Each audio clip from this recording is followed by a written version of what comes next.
on my side, the channels weren't showing up, so that was I was gonna go turn those on real quick, and then when I clicked Uh, into it, it refreshed, and it's like, "Oh, no, the director's on it," because Sometimes, occasionally, so, usually, don't expect mostly. it. Yeah. Eh, I'll just be yeah, 15 minutes late all the time.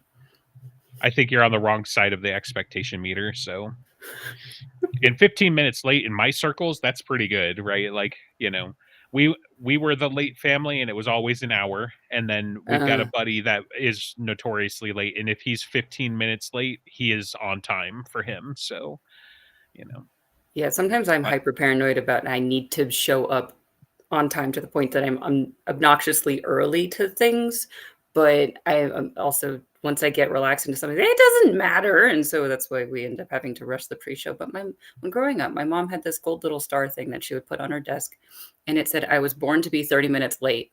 I have no mm, idea who gave that to her, but it felt but it was relevant true. many times. Yeah. No, see, and I'm the opposite in the sense that like I think things skip generations anyway because like one generation does it, the next generation hates that they did it, so they flip it the other way. And so Mhm, like my dad perpetually slept in and was perpetually late to everything to the point where it got me in trouble at school several times when he had to mhm. drive me to school.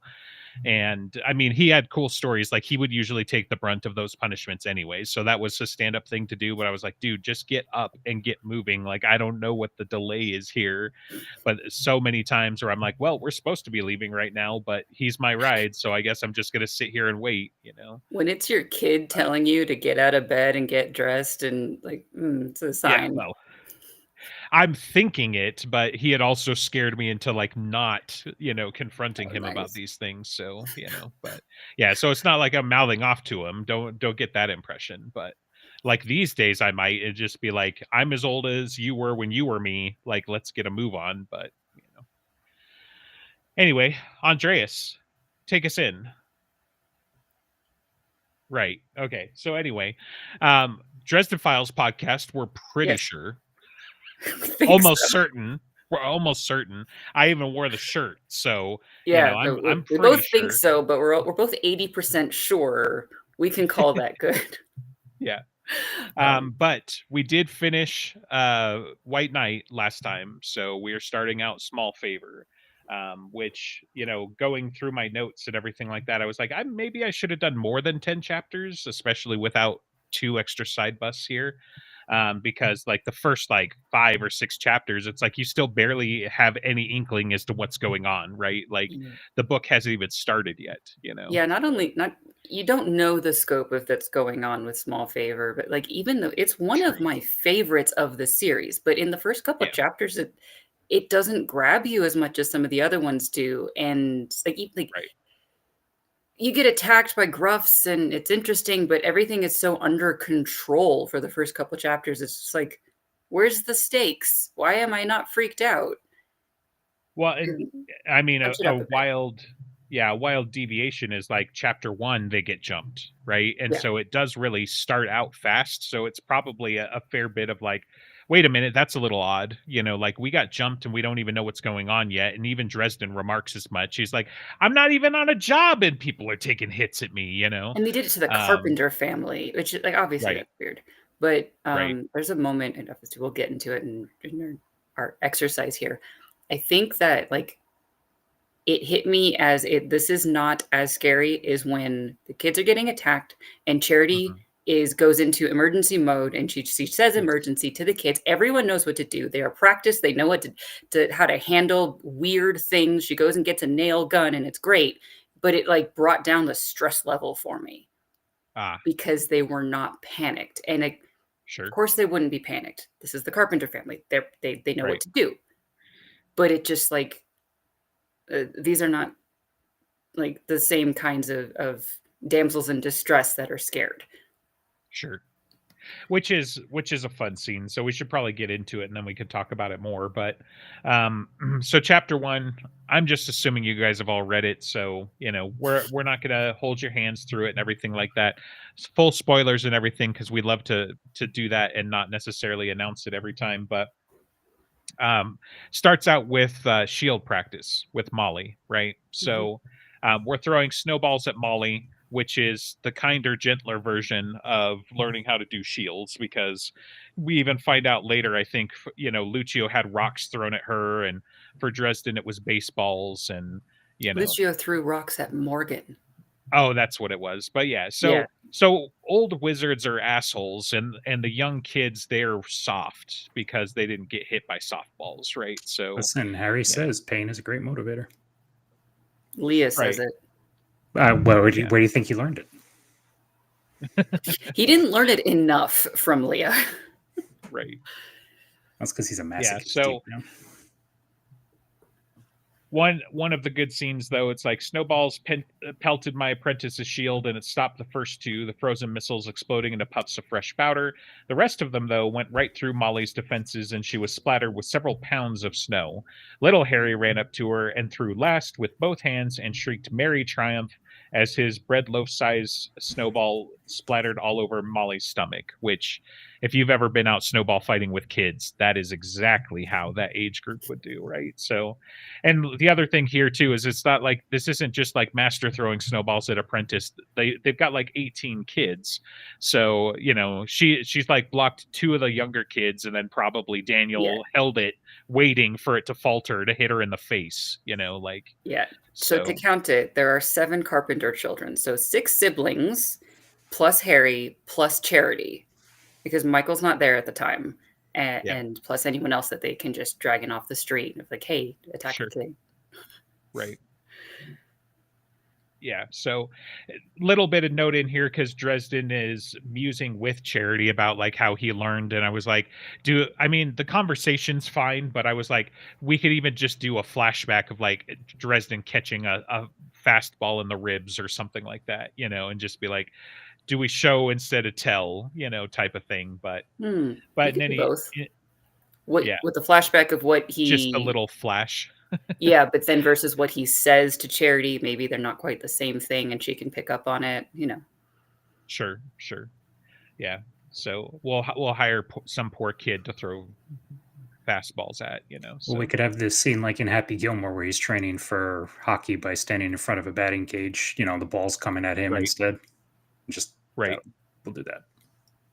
Yeah, I always imagined like Dumorn would have had a machine, right, for the speed, the consistency, and whatever, or maybe he did it with magic instead. Where he literally was using telekinesis and probably the machine would break. Maybe baseball is an old sport, so but the pitching shooty thing is not old.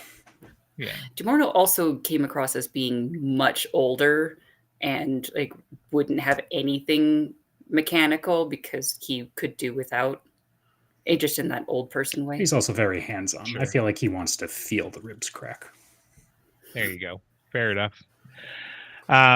Yeah. So anyway, so Dresden and Charity are talking, and then the ambush, right? So the noise from the children stopped, dropping to furtive whispers, and I winked at Charity. She glanced from the children to me, amusement evident in her face. Not 5 seconds later, Molly shouted, "Now!" and multiple snowballs came zipping toward me. I lifted my left hand, focusing my will, my magic, and drew it in the shape of a broad, flat disc in front of me. It wasn't good enough to stop bullets or even well-thrown baseballs, but for snowballs, it was just fine. They shattered to powder on my shield, revealing in tiny little flashes of pale blue light as a circular plane of force centered on the outspread fingers of my extended left hand, which, demonstration, right? Mm-hmm. It's fun to just be like, it's not just talk, Molly. I can do what I'm asking you to do, right? Which is a very Dresden thing anyway, and good teaching and leadership. But also teaching the audience as to what she was supposed to be doing. Yeah, this is what a success looks like.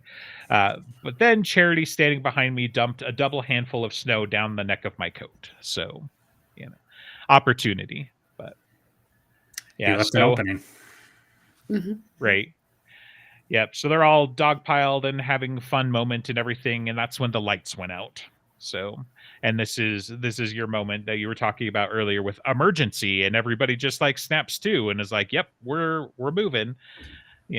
This is not a drill. So, and they know it, and the Carpenter family is very, very like understanding of what they have to do. No one panics.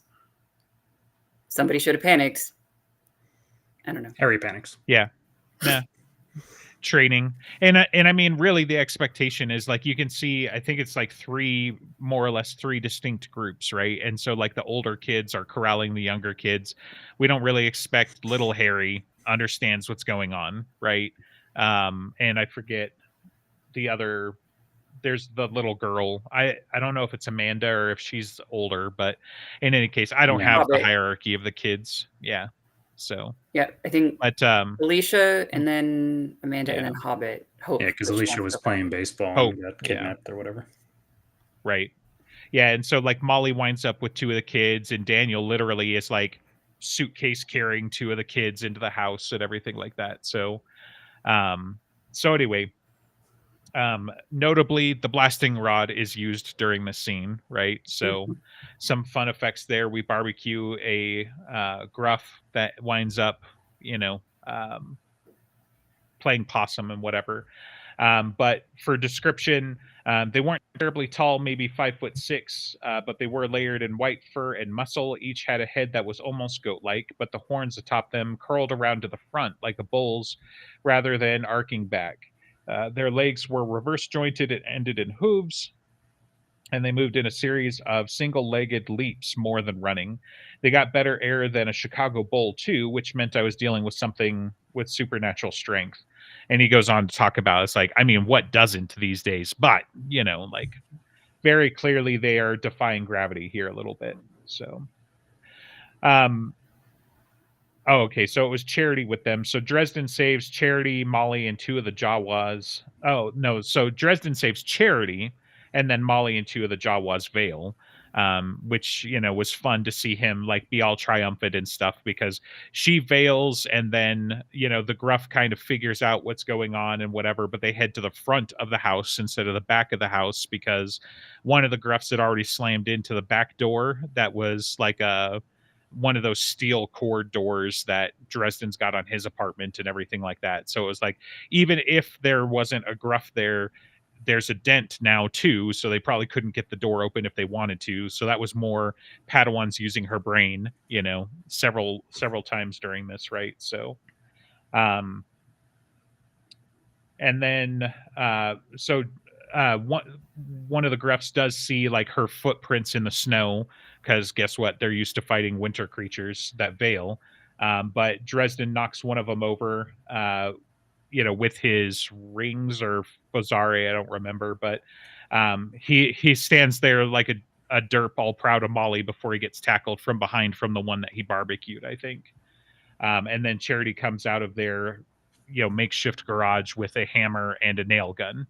So, which is more fun scene, because it's like, hey, guess what? She went to Arctis Tour. She's ready to fight, Then Dresden grabs the greatest weapon, snow shovel, and the two of them close on some gruffs. Is it one of the flimsy plastic ones, or is this like a serious metal snow shovel? It's serious, yeah, because that was part of why he grabbed it, is that it was metal. So but yeah, so they more or less scare them off and get them to scoot and everything like that. So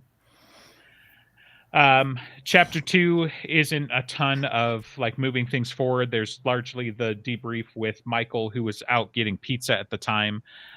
You get his briefing with Dresden's briefing of he went to go canvass the neighborhood with Amarachius, which made me think, it was like, do his neighbors know that he just runs around the neighborhood with a sword, or like, does he play it off as like baseball bats or something like that, but he went and talked to his neighbors and stuff, and like pretty sure the creatures are out and about and whatnot. But then Michael's sitting there making eyes at Charity, because she went into mama bear mode and defended the kids and everything like that. So and Dresden was like, to be fair, Charity did most of the smiting, so did she now? I like Michael's question of, how did you know that they'd be weak to iron? I didn't. I just know a nail gun's dangerous. Right. Yeah. Yeah, so you get some of that. Probably the red kimono's coming back at some point. Just saying. Um, Wow. and then Dresden goes back to his apartment, debriefs with Bob. And then Bob, of course, chortling and losing his mind because he got his ass kicked by Gruff's fairy tale creatures. And it's like, I mean, they're all fairy tale creatures, right? That's part of the point. But since it's a children's fairy tale, That's a good point. Like, why laugh at these ones and not others? right? Yeah. Because it's more children-like fairy tale than scary fairy tale, I guess. Yeah. And I mean, as Dresden points out, it's like, hey man, they bring down trolls, so that's I think there's just something funny about being ambushed by a bunch of goats compared to like a troll or an ogre or even a unicorn. Those things with the big stabby horns. Like, comparatively speaking, as dangerous as they are, and my namesake at the end will show that, it's like, they're goats. You got ambushed by goats. You're a wizard. Right. Do better. Right. Yeah. Even if they were having submachine guns. Yeah. And like the part that I didn't lift is like he got his entire face kicked in, right? They broke his nose and he's got raccoon eyes as a result and all of that stuff, right? So he did get quite roughed up, but he barbecued one of them and ran them off. So it was like, we'll call it a draw then, like I don't know, but it'd be like if he was fighting a were zebra, right? Like a zebra's kick can kill a lion, but somebody's going to laugh at him if he got run over by a zebra. It's true. So but yeah, so after all the debriefing and everything like that, Dresden gets a phone call. Murphy's calling Dresden to come out and look at a case, right? So all this point, yeah, the B plot, yes. So yeah, well, it's always funny when the B plot presents as an A plot and whatever, and really, like, part of what I liked about the Dresden Files, right, just to take a moment here, is the fact that like you got your A, B, and sometimes your C plots, but they're all the same plot, right? Like even back in Stormfront, and that's why I kind of like, look, man, Stormfront isn't like the most amazing book, fine, whatever, but even in Stormfront, he still had his whole like, I've got 3 different jobs, what do I do? And it's like they're all the same job in a trench coat. Like, oh, we've got to find Monica Sells, kids or her husband or whatever the case is. And then we've got this dark wizard running around. And then we've got, it's the same fucking job, So this is the same thing as well, where it's like, at least we're 10 books in and Dresden's finally twigged to it that it's like, yeah, the likelihood that these are unrelated is not strong. It's like, I don't know how they're related yet, but they're gonna be, So if I have learned anything for the past 10 years, is that when I have a bad weekend, it's all connected. Right. Well, in this particular, that's a line that we should put in. This particular B plot more quickly than pretty much all the others overtakes the A plot just by the scope of what happens. Sure. Right. Because like some of them, it takes a while for it to connect, or some of them it's like, well, the A plot is still obviously the big one and it'll eventually get to it. It's like, no, this one's a pentagram in a building. Like this right. is a big deal. Yeah. I guess it is the same as what happened. No, in Stormfront, he saw the bodies and then he saw Monica Sells come back. Okay. Right. Yeah. Because that was the other one where it was like, the murder, and then the 3-eye and then Monica Sells. And it's like, no, it's all the same thing. So up to the point where it's like she's even related, right? So, but Chapter 4. So Murphy, your toy car gets stuck in a drift, huh? What happened to your face? I was in a snowball fight. I guess you lost. You should see the other guy. So, but she's there with her new partner Rollins, and everything like that. And so Dresden shakes his hand. How's the foot? It aches when I'm about to get asked to leave. Ow. So it's better if you've got deniability, Murphy said, folding her arms in what an astute observer might have characterized as a tone of stubborn argument. You've got a family to feed. So yeah, he's there. Dresden's there looking around, what was to be a renovated apartment complex. the laser beam of a fire. He realizes that it's been cut at an angle, which gives him a path to follow. He uses a new spell, Ventus Reductus, as like a little air dryer, leaf blower thing, so that he can blow away some of the snow from what turns out to be pentagrams written in human blood, like you do. And How that, else of do you do a course, the pentagram? building. Well, how else do you write your Yeah. pentagrams? Right. I got chalk do in them his in my pocket. mind. Yeah, So- but in your mind, it's still with blood. That's true. Yeah.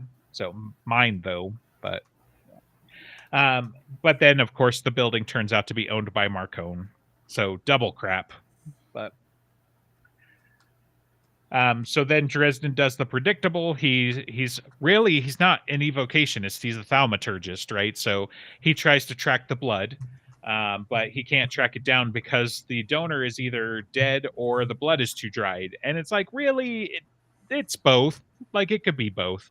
Like, you really think that a spell with this much power came through and that didn't like dry up all the reagents along the way? I was going to say it was hellfire. That shit's cooked. Isn't that Yeah.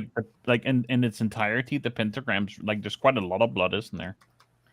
Like, Well, since and there's it's 5 of that them. big. So, yeah.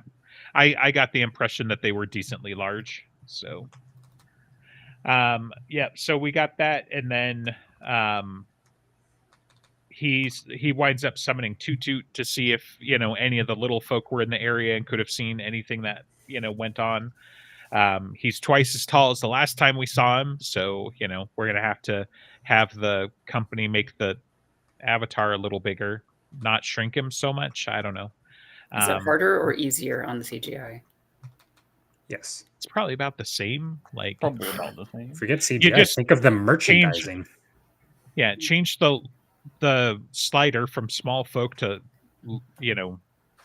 well, like it's Well, from slightly extra less small to small folk. small, I think is how that goes. But and then he stole the donut from Rollins as payment and everything like that, which, there's a funny aside about like stereotype much. And it's like, oh, I mean, cops need food that's shelf stable, right? So I just kind of figured you had a donut. So, but Lo and behold, she has granola bars, but also a Rollins donut.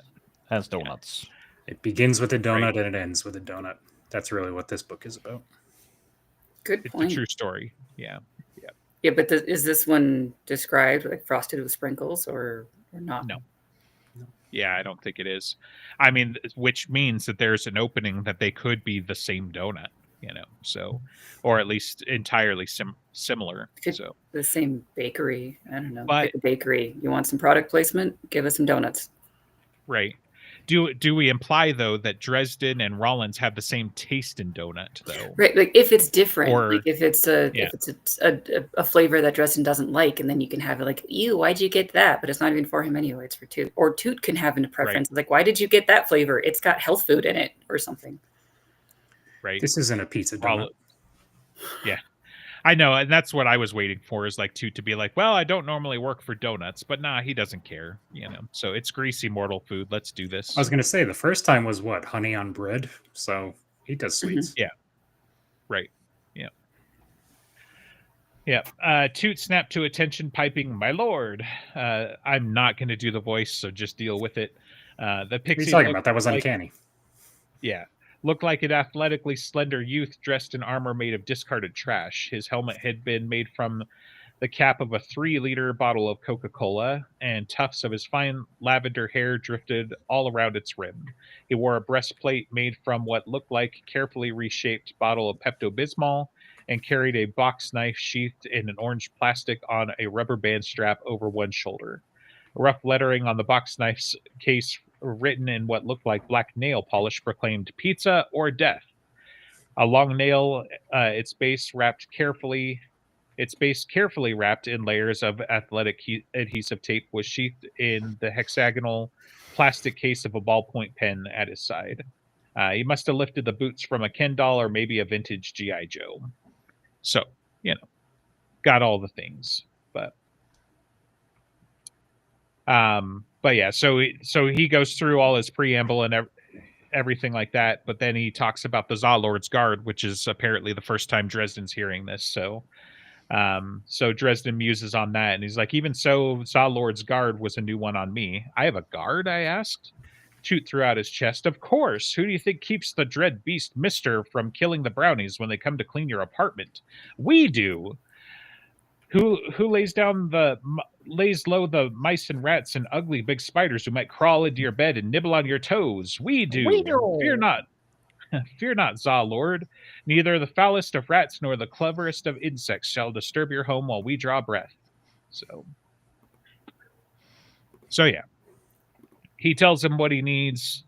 Toot goes to consult with, other little folk near the area and everything like that, but then comes back all bright scarlet and everything. Run, my lord! So, But what about the pizza? Forget about the pizza! Right? What? Forget about the pizza. So, yeah. Yep. So Dresden finally gets his head into gear because he's stupid. It takes him a minute. And then, then he runs. And he gets slow, serial killer chased by Mab, and a blizzard. And Grey Malkin, don't forget. Well, we're getting there. So, yeah. It's a giant scary cat. But yeah.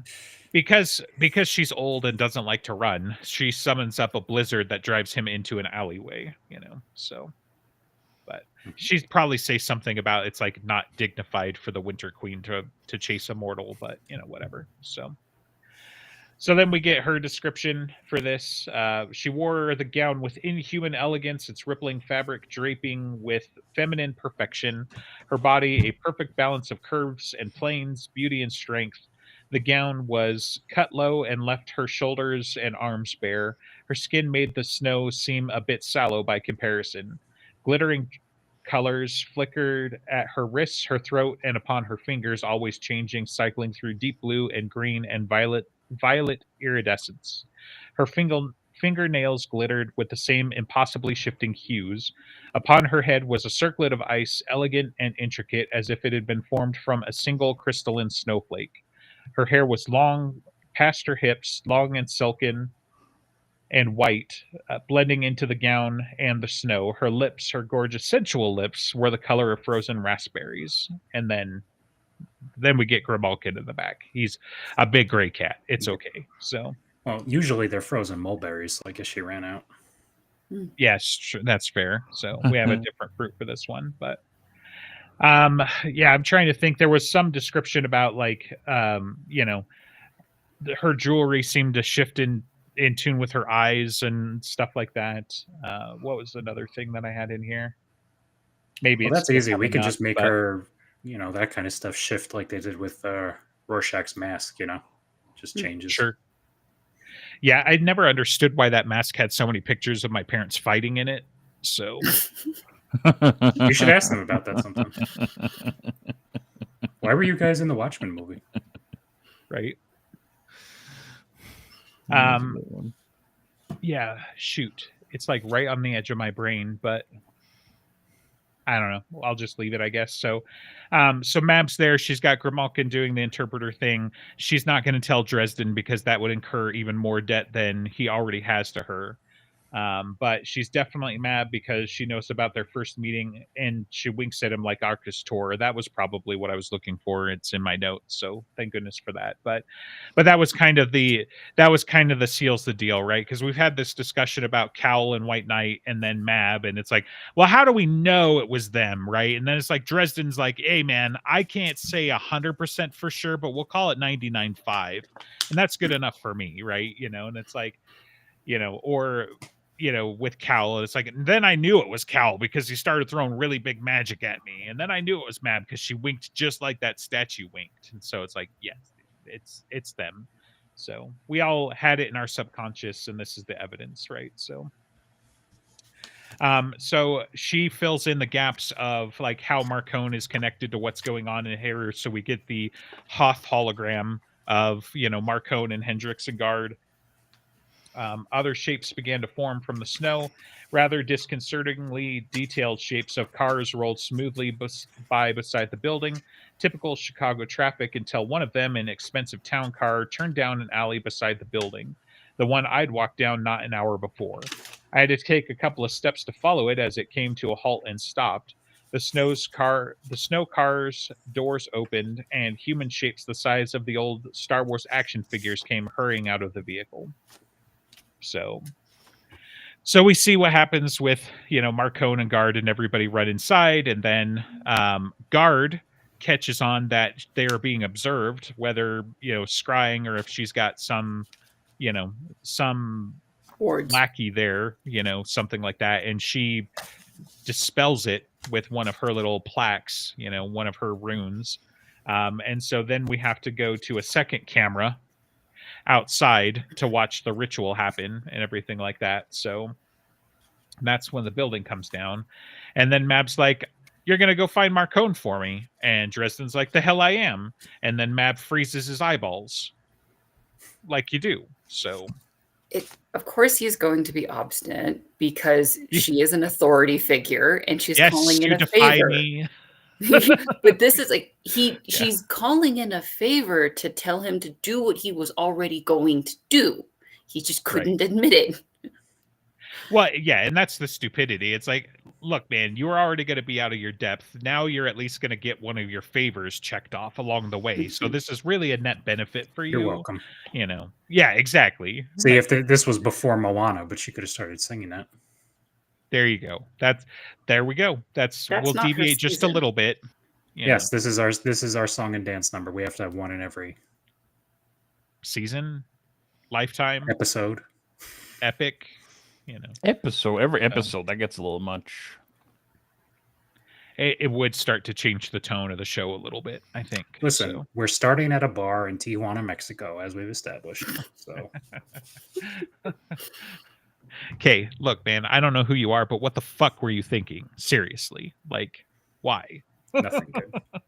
Yeah, right. Like, why even bother? Why my show script up? Needs to have this name on it to get made, and fuck all you. The 25 fans that are going to show up, it's not like this is Star Trek or Star Wars. Like, don't get me wrong, right? Obviously, we're the wheelhouse here. We're the audience, right? But like, who the fuck is showing up just because it's got Harry Dresden's name on it, right? In terms of fantasy, granted, which is not, it's not self-help books or biographies, but in that genre, Dresden is one of the big ones. Is he though? I get it though, right? But we're not talking like Dresden is not an IP to the size of like Lord of the Rings or Star Trek or Star Wars or Marvel or DC or dozens of others, right? Like, does it really give them that much more advantage than doing like the more I say this, the more it sounds offensive, and that's not the point I'm trying to make, but it's like a generic like urban fantasy, right?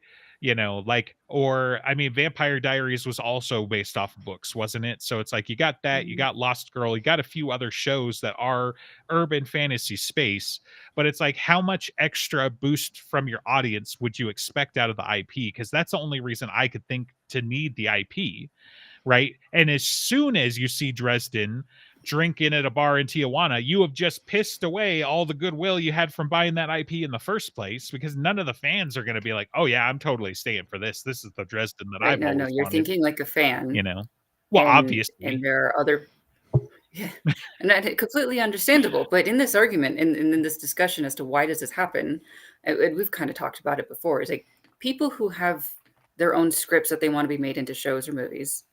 They have their own incentives and agenda. The people who are going to put in the money to make something, the studios, that's it, not publishers, studios. They're going to front all this money and all of the expense and try to get a whole bunch of things in return. And so they want a guaranteed thing. They want something that has a guaranteed audience, which something like Dresden Files already has, because and then they would point to statistics of like, look how much money he's made, look how many books he's sold. Cool. This is something that is a surefire thing. But the person who's signing off that money doesn't know and doesn't care about the story. And that's why they have the scriptwriter who wants to get their own stories made and doesn't give a shit about whatever IP that they're now being assigned to. Right. But that's where I'm kind of saying, like, to me, the IP would be an investment, right? And so like, you are guaranteed to get X% of how much his fan base is or whatever. But as soon as we fuck off the entire story, why would you expect those guys are going to stay around? right? Is they have not, perhaps they have in recent years, but they were able to skate on guaranteed amount of people are going to show up just to check it out, even if they're going to walk away angry. They're still going to do some kind of investment. They're still going to do some kind of like Twitter buzz or whatever. And then they can try to capture the other normies that don't care about the lore or the series as it is. And if they make it more generic, it's going to appeal to the generic audience instead of to the niche audience. And so they're trying to eat all 7 cakes and keep them too. Right. They're trying to do too much without any kind of vision that actually holds it coherently. In the past decade or so, it seems that there's been enough of those fuck ups that people like if somebody told me that one of my favorite books was now going to get a Netflix adaptation, I would probably drink myself crying. Like, don't do that to me. I now have visceral fear of what they would do to something that I love.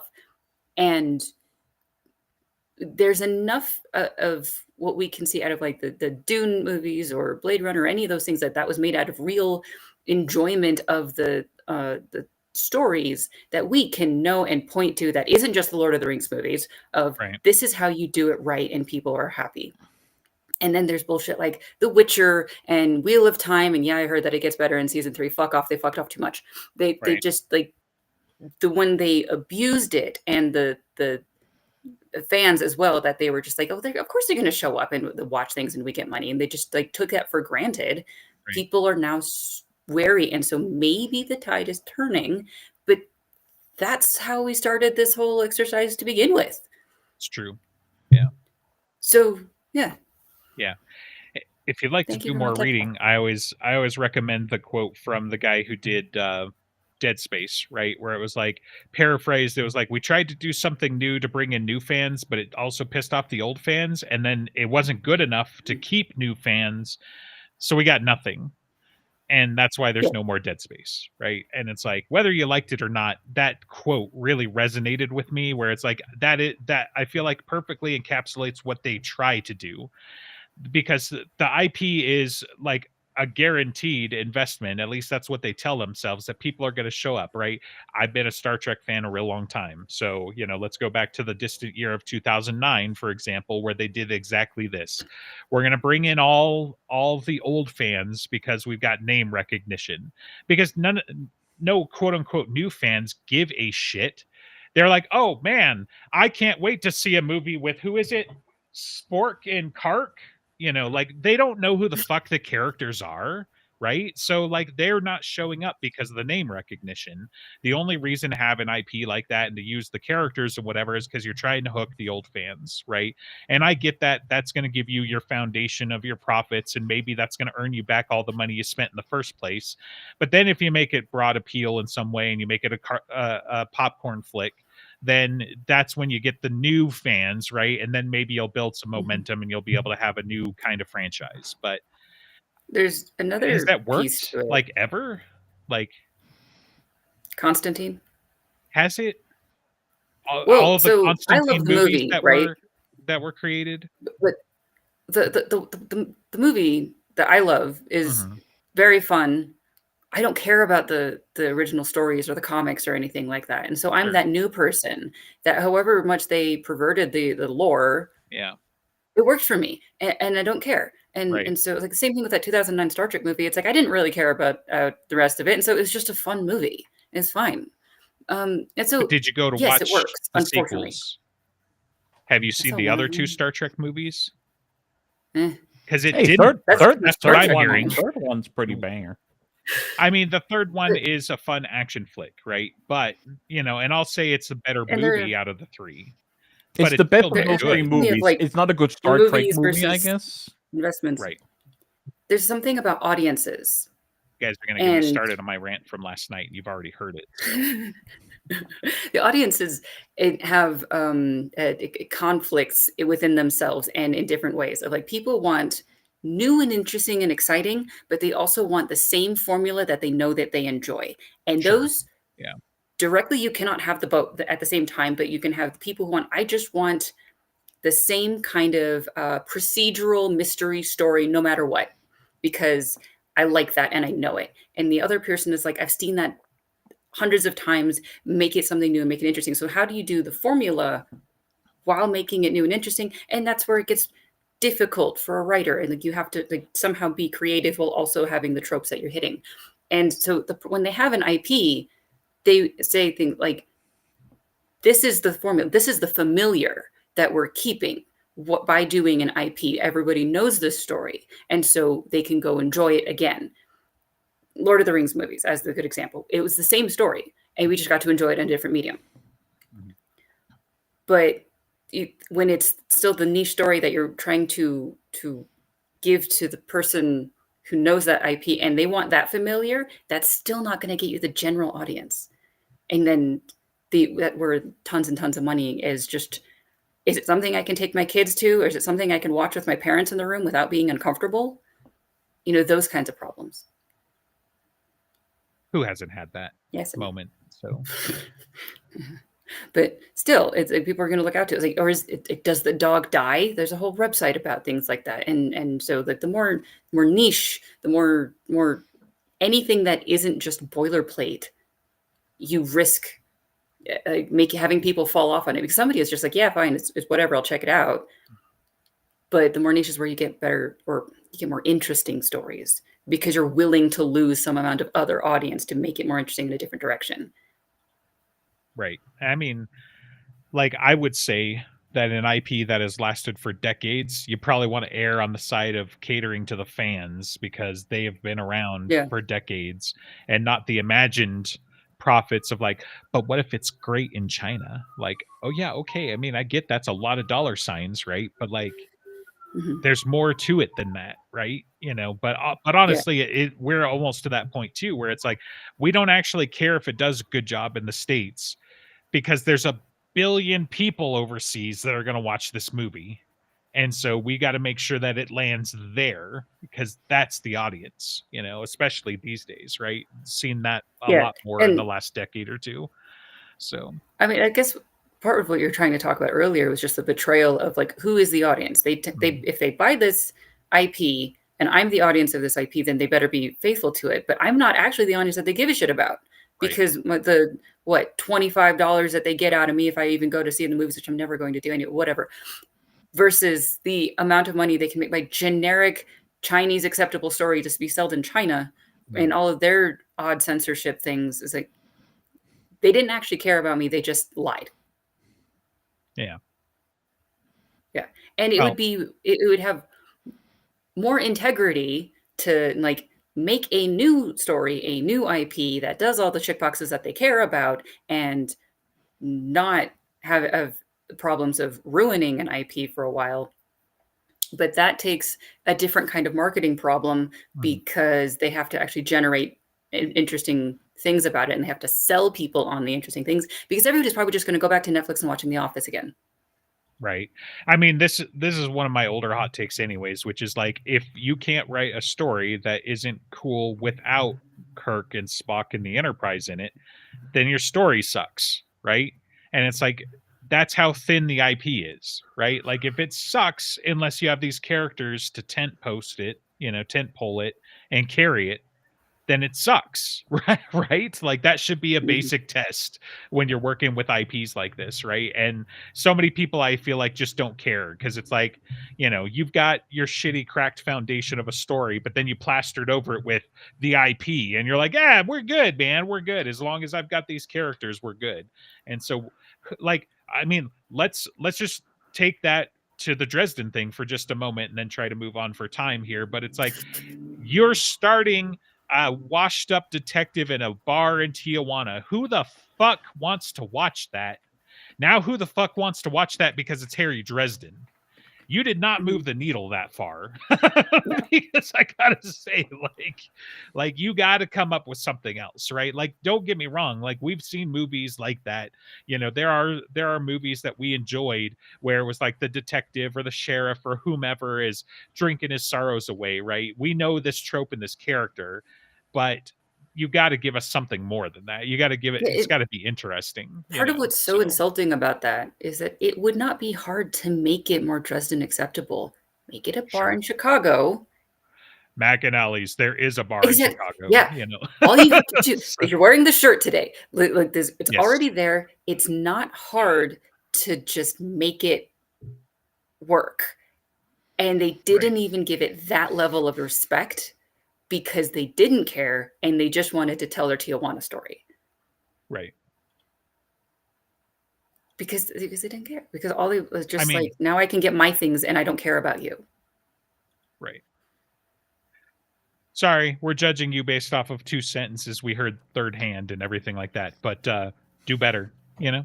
So there somewhere that had to been exciting and neat for you or something, but I don't know. So And maybe the rest of the story is good. It just isn't a Dresden story, and it should be on its own sure. thing or a different IP. I don't know anything Yeah. about Tijuana. Just like Well, and the line that comes to mind is like a lot of the stuff. So like I think a big part of the problem and at least a partial solve for this is like people don't treat the IP like a constraint, right? And it's like, oh, mm, we're fancy and we're artsy and we don't want constraints, right? But it is, right? You're beholden to the laws of physics. And if you are buying an IP, you should honor that IP in some way, right? If you're using an IP, people are going to come to the theater with expectations, right? At least the existing fans, right? And so it's like what you said, great, you know, let's do a start the story in a bar thing, but it's not a Dresden story, right? You know, and there are other things like that where it's like stories have constraints, and like the one of the main examples that comes to mind is Death of a Unicorn, right? Really obscure, not an IP, nothing like that, but there What are a great multiple movie.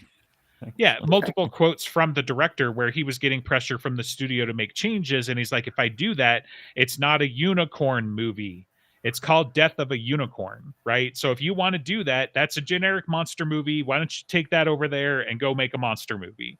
and But it'd this be is a fun. unicorn Generic movie, are you fine. know? Just like, yeah, separate them out and like don't try to Right. add chocolate to your curry dish or something. That might have been a bad example, but just whatever.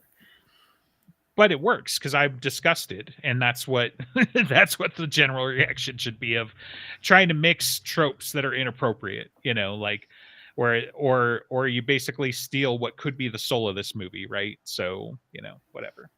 Okay, timing. Let's try and get through the last couple of chapters, at least a couple more. But so we left off. Mab had just frozen Dresden's eyeballs.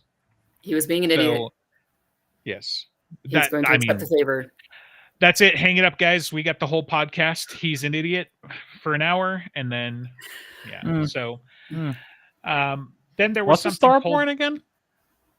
There was Exactly. something cold beside me, and something very soft and very cold touched my ear. I recognized the sensation from the far side of the pane. Lips. Mab's lips. The Queen of Air and Darkness placed a gentle row of kisses down the outside ridge of my ear, then sucked the lobe into her mouth and bit down quite gently, which I was just like, which actress are we getting to do this? Because, you know, Mhm. that'll be a fun scene. So make sure we'll have our intimacy coordinator on hand, you know. Mhm. So then she, of course, offers Dresden the mantle again. It's like, you know, you could get out of this.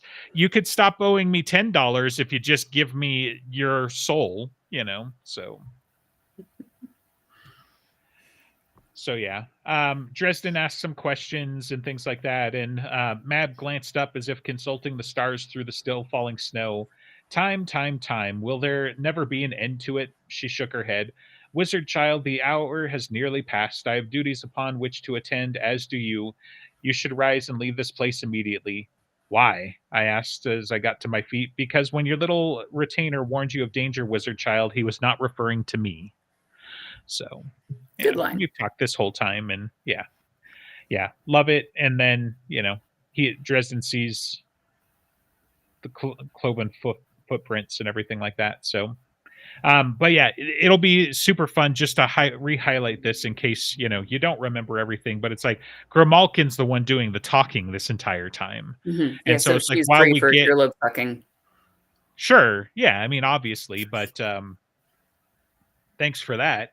But it's just like, you know, I love the fact that we get Mab's mannerisms through the text, so it's easy to kind of forget that it's coming out gravelly and cat-like through Grimalkin, you know, and everything like that. So that'll be a fun scene. But let's see. So Dresden starts trying to run deeper into the alley. At this sign of retreat, the two men threw back their heads and let out shrill, bleating cries. Their hats fell off when they did, revealing the goat-like features and curling horns of gruffs. So it's like, do these guys also got the bull horns, or do we go back to like goat horns? But they were bigger than the first attack team, bigger and stronger and faster. And as they closed the distance on me, I noticed something else. Both of them had produced submachine guns from beneath their coats. Oh, come on. That's just not fair. So They're smart. right.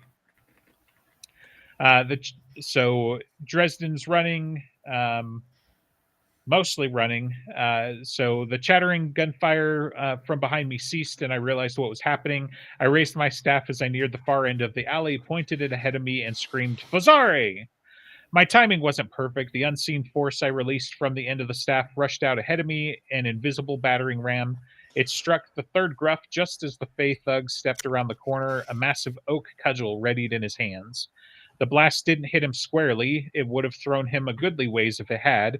Instead, it caught the right side of his body, ripping the cudgel away from him and sending the gruff into a drunken, spinning stagger. So, 2 brain cells. We're getting there, you know. Like, wait a minute, they like to ambush me. I should be ready for an ambush. So, Where would I be ambushed for? Sorry. yeah, right. So as I passed the staggered gruff, I swung my heavy staff. So I think he's got some like, I grew up on a farm, therefore that's my superpower. Internal monologue, thinking Mulling about around sheep like Tabby. Therefore, Yeah. he can fight goats. Well, aren't the goats. weakness of hooves was what he was musing about, right? So he swung his heavy staff like a baseball bat, aiming at the back of one of the hooves. I felt the impact in my hands and heard a sharp crack. The gruff let out a high-pitched and utterly bestial scream of surprise and pain and tumbled to the snow. I all but flew on by, lengthening my stride, crossing the street and heading for the nearest corner before his buddies could get a clear shot at me. So he does his little Fazari trick with the push bar as well, and basically gets into a utility room. He uses another little burst of force to cut the lock on the mechanics room, which are all little fun uses of magic we've seen him do before for the most part. So he grabs some supplies and leaves some, money on the table and everything like that. This is where he at least grabs a couple of boxes of nails and everything.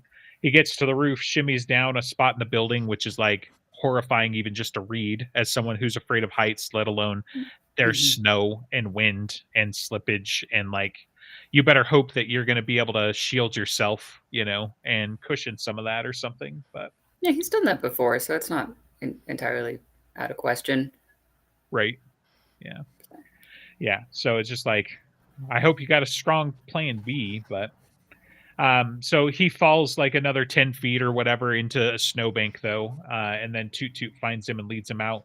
One of the gruffs tries to chase him down the same way, but he lands on a box of nails, which is one of the things that Dresden took. So, and then he goes and hides in a grocery store and gets some very warm, hot black coffee. So, while he's in there, he called Thomas. So, Thomas shows up in a wide-axled, full of itself military wannabe truck, crunched through the snowy streets, and came to a halt outside the grocery store. The lights glared in through the doors. I squinted at it. After a minute, the Hummer's horn blared in 2 short beeps. "Oh, you've got to be kidding me," I muttered. I hobbled to the door and out to the truck, which blended seamlessly with the background and foreground and with most of the air. So, white, I'm assuming, a white Right. Hummer. But, yeah. The driver's side window rolled down and revealed a young man whom fathers of teenage daughters would shoot on sight. He had pale skin and deep gray eyes. His dark, slightly curly hair was long enough to declare casual rebellion and tousled to a careless perfection. He wore a black leather jacket and white shirt, both of them more expensive than any 2 pieces of furniture at my apartment. In marked contrast, there was a scarf inexpertly crocheted from thick white yarn around his neck under the collar of the jacket. He faced straight ahead so that I only saw his profile, but I felt confident that he was smirking on the other side of his face too. So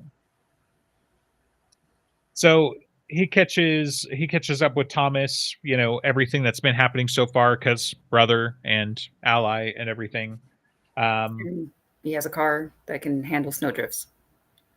Well, pretend, so he has a car. We'll just get that far. But then Thomas, has to rain on Harry's parade that's already raining a little bit, and talk about, like, you're in over your head and this is going to get you killed because, in case we've forgotten the stakes or anything like that. But he held up a hand and started ticking off fingers, and that's assuming that 1, he's alive at all right now, 2, that you can find him, 3, that you can get him out alive, and 4, that the opposition doesn't cripple or kill you. So, because he's like, you should just, like, leave Marcone and run. You're not actually obligated to him. And he's like, I mean, you're kind of right, but He's obligated now because that's what Mab says. Yeah, good thing. So yeah. Mab calling in the favor does take away this choice that Thomas is trying to point out to him. It's like, you can just not care and, like, not be Harry Dresden.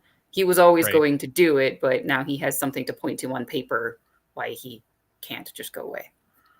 Sure. Yeah, so then, of course, we got the obligatory, like, do you think the council would help? And Dresden shakes his head. The Right council now, help. the council is still stretched to the limit. We might not be in open battle with the Red Court at the moment, but the council and the wardens have got years of catch-up work to do. I felt my jaw tighten. Lots of warlocks have come up in the past few years. The wardens are working overtime to get them under control. You mean kill them, I think, is Thomas's reply. But so they need to go get breakfast, so they pull into an IHOP because it's always going to be open pretty much. He finds out, or confirms his guess probably, that Justine made the scarf, so there's some musing about that and everything like that. But then more or less they get parked and then held at shotgun point immediately. And then the perp with the shotgun is like, please hold up your right hand, which I'm like, is that where they brand them? Did I miss that part? Like, why the right hand? Because, like, if it had been the left hand, that's where he got burned, right? So that makes some kind of sense. But anyway, The force rings, maybe? unlikely, but maybe. So Because he has the shield bracelet on his left hand, yeah. force rings on his right hand usually. Yeah, I don't know. It wasn't clear to me, but so it's Fix. Fix was a young, slender man of medium height. His hair was silver white and very fine, and though no one would ever accuse him of beauty, there was a confidence and surety in his plain features that gave him a certain appeal. He was a far cry from the nervous, scrawny kid that I'd met several years ago. He wore jeans and a green silk shirt, nothing more. He obviously should have been freezing, and he just as obviously wasn't. The thickly falling snowflakes weren't striking him. Every single one seemed to find its way to the ground around him somehow. He held a pump-action shotgun with a long barrel against his shoulder and wore a sword on a belt at his hip. So they have some conversations, and Dresden talks him into lowering his gun, at which point Thomas produced from nowhere a semi-automatic pistol scaled to fit his truck and had it trained on Fix's head before the other man had finished speaking the second syllable of the word being touche, I think. So Fix's eyes widened. Holy crap. I sighed and took the gun gently from Thomas's grip. Now, let's not give him the wrong idea about the nature of this conversation. Fix let out a slow breath. Thank you, Harry. I pointed the gun at Fix's head, and then he froze with his mouth partly open. Lose the shotgun, I told him, and made no effort to sound friendly. His mouth closed and his lips pressed into a thin line, but he obeyed. So I loved it. We like, Yeah. oh, we're all friends here. Let me do it. So, but yeah. So Fix is clearly still under the compulsion. He was probably there under orders and everything, which, they go back and forth, Thomas and Dresden anyway. But Fix, through gritted teeth and everything like that, tells him to remember the silver leaf and everything. Mm-hmm. So, So I believe he tells that Fix is there to tell Dresden to get out of town and stop doing whatever it is he's going to be doing. And that's a dumb thing to ask Dresden. And so just eventually pings into the point of like, oh, he's doing this under a compulsion because Titania hates him. Sure. And Right. so, read through those lines. But if Right. whatever Vix is having to do. Yep. Yeah. So it turns out like they end up driving off, which sucks because I'm like, I mean, get your breakfast, my dude. But I guess they're like, it's ruined because they already know where we're at and who wants to eat with a summer court guy anyway. But turns out Dresden does keep the leaf on him. It's in a little like jewelry box on his person and everything. So he takes it out, shows it to Thomas as they're talking about it and everything like that. So and then Dresden's like, it's never that simple. Titania could decide that the best way to help me would be to break my back, paralyze me from the waist down, and dump me into a hospital bed so her greffs won't have to kill me. And it's like foreshadowing much. Like, so he must have had this whole like he breaks his back thing planned for a little while. Like, he says that he got painted into his corner, but I mean, it was in his subconscious, if nothing else, right? Yeah. So yeah, he was primed for it in a weird way, but he wasn't like planning it on paper until he got written into a corner, I guess. We did it to Batman, so why not Harry Dresden? So, but yeah, so Dresden's third brain cell grows, and then he's like, "Oh, I know what to do with this oak leaf, so we're gonna give it to Mister."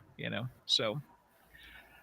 So they go back to Dresden's place. Dresden falls asleep while Thomas is cleaning his gun, cleaning Dresden's gun, just to clarify.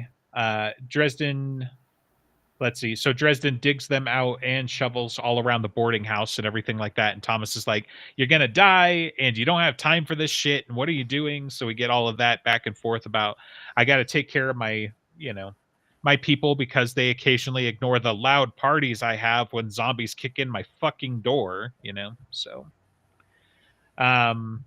let's see. Yeah, I guess I skipped over the whole thing, but we all know if we've read the book, Dresden gives the oak leaf to Mister on a big rubber band over Little Chicago and basically tied with a bag of catnip. And so Mister's jumping to get the catnip. And if the oak leaf gets within a foot of Little Chicago, it transfers the tracking spell into Little Chicago. And so wherever it is in real Chicago, that's where the greffs are going to get a little ping, on their tracking spell and whatever. And it's like, yeah, that should take him a couple of hours before he's all tuckered out and everything. So let's see. I can say as someone who's had a senior cat and Mister's a senior at this point, he would be tuckered out faster than a couple of hours. Oh, sure. I'm sure. Yeah. Yeah, but he lives at the Wicked, so we'll just believe that he cheats. Of course. So, yeah, Dresden is talking to Mouse about not being able to go and that he needs him to stay and make sure that he's got a safe place to come back to and everything. Another excuse to whittle down the characters and everything. But then he's like, wait, does Mouse understand you? It's like, yeah, I think he's smarter than most people. It's like, just so you know, those things I said about Harry while he was sleeping, I was joking, So it's like, what did you tell Mouse while he was sleeping? But so then Thomas is like, right, where are we headed? And Dresden, to where they treat me like royalty. We're going to Burger King. I rubbed the heel of my hand against my forehead. I love that line. I fucking love that line. I love that line. Yeah. But then I had to spell out temporary insanity and justifiable homicide too before I calmed down enough to speak politely. Just take a left and drive, please. Well, since you said please. So Thomas is absolutely great in this book. I mean, he's usually funny, but like, yeah, he has a couple good ones. Yep. So we did it. That's 10 chapters in an hour. Wow, really? Yeah. Because I wasn't here for the first 15 minutes. That's why. Tell me about it. It was a big favor you did us. So yeah. Oh, we did it. We soldiered through. We got together. We only went by 4 minutes over. It's amazing. Plus your outro. My outro. What's that? I don't think I have an outro. Oh, yeah. Oh, right. Yeah, you can support us at patreon.com/brokenjars. You can watch us live every Saturday at 1 p.m. Eastern, and you can also go to our website, brokenjars.xyz. If you would like to, please leave a comment, subscribe, and do a like on YouTube. That helps a ton. And until next time,